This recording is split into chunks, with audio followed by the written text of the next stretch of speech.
안녕하세요. 리포터 장미입니다. 안녕하세요. 애견 미용사 김보연입니다.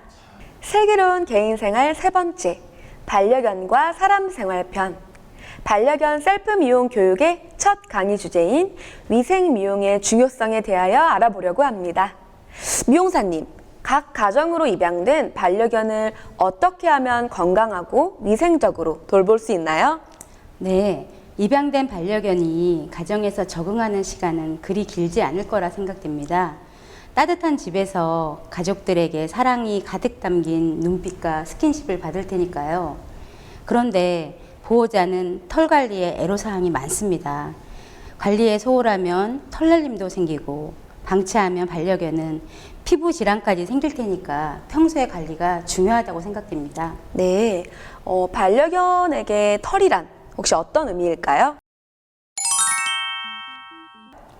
네, 일단 털의 생김새나 색상으로 견종을 표현하는 상징이겠죠. 개나 고양이의 털은 생명을 유지해주는 중요한 기능을 합니다. 체온을 유지해주고 해충이나 유해세균, 자외선으로부터 피부를 보호하는 역할을 하죠. 그런 큰 역할들이 있었군요. 가정에서 털 관리가 매우 중요하겠습니다. 그렇죠. 단순히 실내 위생상 털 관리뿐만이 아니라 반려인과 반려견의 건강을 위해서라도 반드시 숙지하고 배워야 하는 기본 중의 기본입니다. 네, 그러면 털의 특성부터 알아봐야 될까요?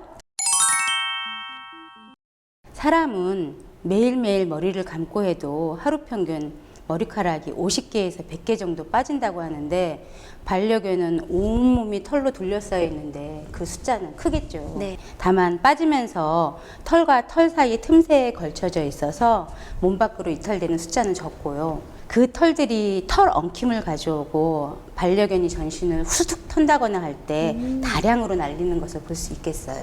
네, 저도 본 것 같아요. 저희 집 강아지가 이렇게 목욕 후에 털을 이렇게 털 때 그때 이렇게 털이 사방으로 날리더라고요. 그렇죠. 네, 모근에서 이탈된 털들이 개가 움직일 때마다 조금씩 떨어지는 것이고요. 그 털들은 매일매일 브러싱을 해주면 어렵지 않게 관리할 수 있습니다. 네, 그렇군요. 그럼 브러싱에 대해서 알아보도록 하겠습니다. 먼저 브러싱 도구를 보시면 핀 끝이 안전하게 코팅이 된 이렇게 생긴 슬리커 브러쉬가 있고요. 그리고 콤이라고 하는 일자 빗이 있습니다. 이 도구의 사용을 간단히 설명드리면요.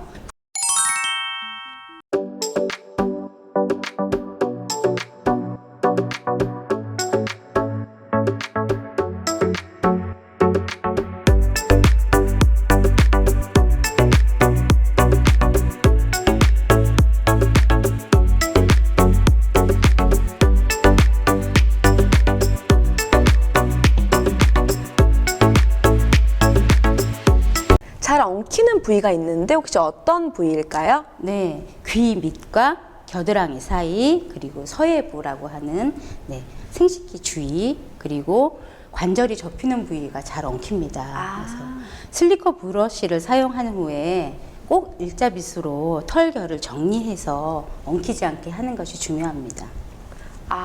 두 개의 도구 사용법이 확연히 다르네요. 네, 그렇죠. 그래서 어떤 분들은 한 가지 도구로만 빗질을 해줘서 반려견이 털 엉킴이 심하거나 또 다른 반려견은 엉키지는 않는데 털이 빠진다고 해요. 그래서 이 도구의 쓰임새를 정확히 알고 사용한다면 두 가지의 문제점을 해결할 수 있겠죠. 네. 그런데 빗질을 잘해줘도 이상하게 털이 빠지는 반려견들이 있는데요. 왜 그런 걸까요? 네, 그래서 피부 질환이 있는 견들은 탈모가 있겠고요. 그런데도 피부도 정상이고 빗질도 잘해주고 하는데 탈모가 있는 견들은 아마 계절적인 영향으로 인한 털갈이일 수 있습니다. 표를 보시면 털갈이는 일상적인 털갈이, 연령적 털갈이, 계절적 털갈이를 나누는데요.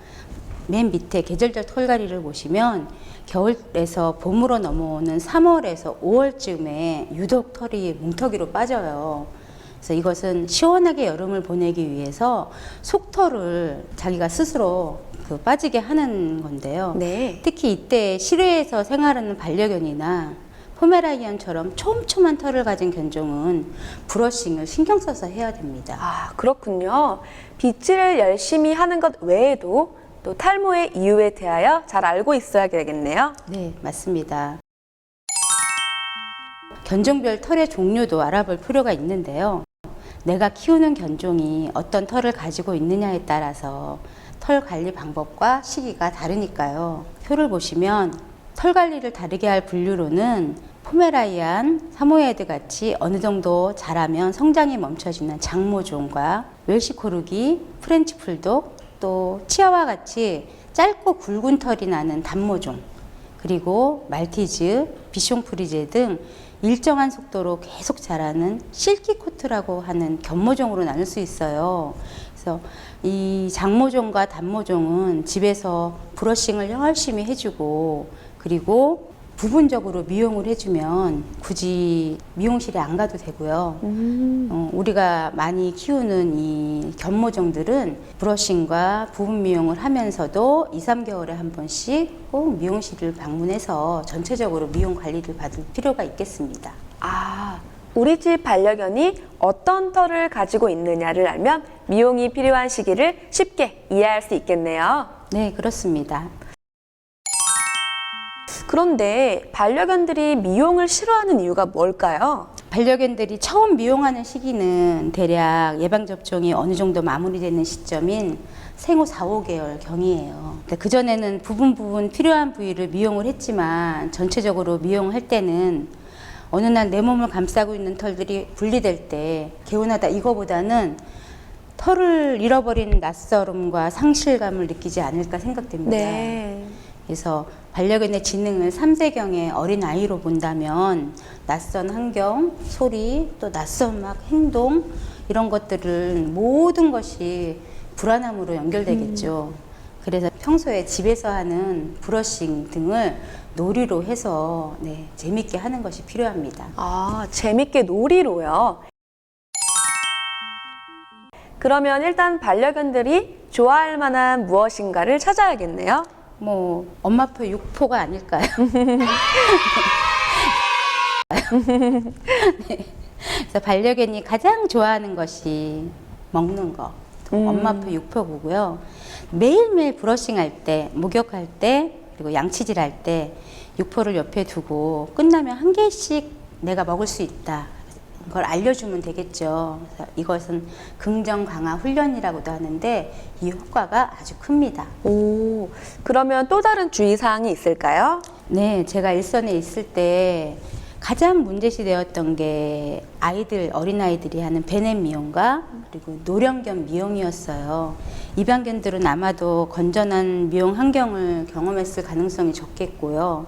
그래서 미용 트라우마를 가진 견들은 꽤 있을 거라고 생각이 됩니다. 베넷 미용을 하는 유견들은 생각보다 부드러운 피부, 그리고 아직 단단하지 못한 골격들을 조심해서 미용을 하고 해야 되고요.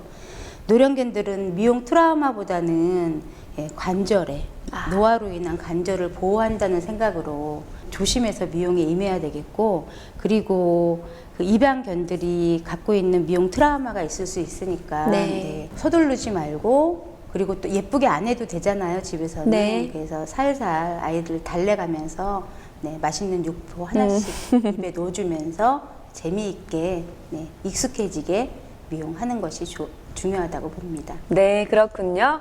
어린 반려견도 나이 든 반려견도 특히 조심해서 미용해야 하는 걸 강조해 주셨습니다. 그럼 사용할 도구들을 알아볼까요? 네, 먼저 준비한 도구를 보시면요. 클리퍼, 브러쉬, 일자빗, 그리고 민가위, 숫가위라고 하는 가위 2종류, 발톱깎기, 면봉, 귀세정제, 발톱 다듬기, 타올, 드라이기, 그리고 간식통이 있습니다. 여기에 금속류들이 많이 있는데요. 이것은 사용하고 오일 세정제 등으로 관리를 하셔야 오래 사용할 수 있다는 거 꼭 기억하시고요. 아, 많은 도구들이 이 준비도 필요하지만 도구의 관리도 잘 알아야 되는군요. 네, 맞습니다. 네, 잘 알았습니다. 다음번 배울 기초위생 미용을 배우는 시간이 굉장히 기대가 됩니다. 감사합니다. 오늘 반려견의 털의 특성과 미용 전 주의사항에 대하여 배워보았는데요. 기본으로 알아야 할 상식인 것 같아요. 반려견 미용 관리에 참고하시길 바라겠습니다. 이번 강의 주제인 입양시 위생 미용의 중요성 교육을 마치도록 하겠습니다. 여러분 수고하셨습니다.